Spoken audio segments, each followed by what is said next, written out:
Canada Post says it is reassessing its most recent offer to the union. The nationwide strike is just the latest chapter in an ongoing negotiation between these two sides. And Dan Burritt is here tracking the developments and all the reaction for us tonight. So, Dan, let's just start with the latest. The latest is that Canada Post, as you said, now postponing its plans to present its latest offer to the 55,000 members of the Canadian Union of Postal Workers. Last week, it said it would send a new offer to CUPW to get talks started again. But today, the corporation says it's reassessing that offer and will send a, quote, revised version after Ottawa called on it to end home delivery and close some rural mail outlets. Canada Post is set to lose $1.5 billion this year alone.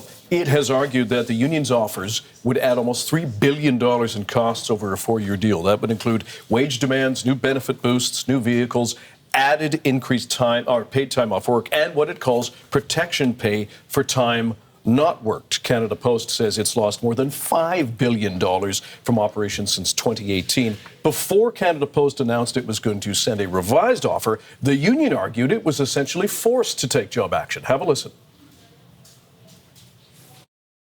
You know, door-to-door delivery is one thing, but closing rural post offices takes away a very valuable service to a lot of remote communities in Canada.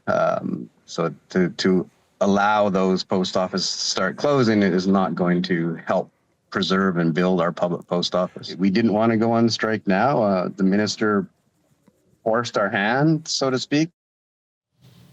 And also today, Federal Jobs Minister Patty Hajdu is urging both sides to keep talking. This is what she said. The world of work is changing quickly, and Canada Post must adapt while protecting good jobs. CUPW and Canada Post need to find the right balance that secures the future of the corporation and respects the workers who keep it running. Canadians depend on them to get this right. Federal mediators remain available to support the bargaining process, and I encourage both parties to continue working toward a fair resolution. Lots of moving parts of this, Sarah. Yeah, and meanwhile, there are people right across the country, many people, who are worried about getting their mail, getting their parcels delivered.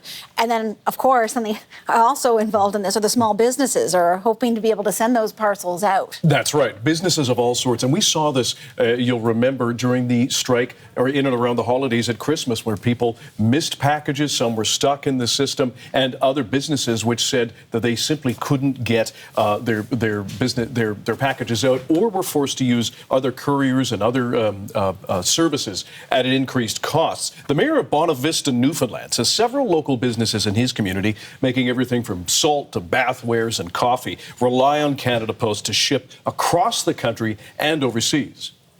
There are concerns on how this will reverberate through the business community, as well as those that are just private residents, seniors, not really up to speed on how to book online systems for couriers and so on. They just go to their local post office. So those are some major concerns.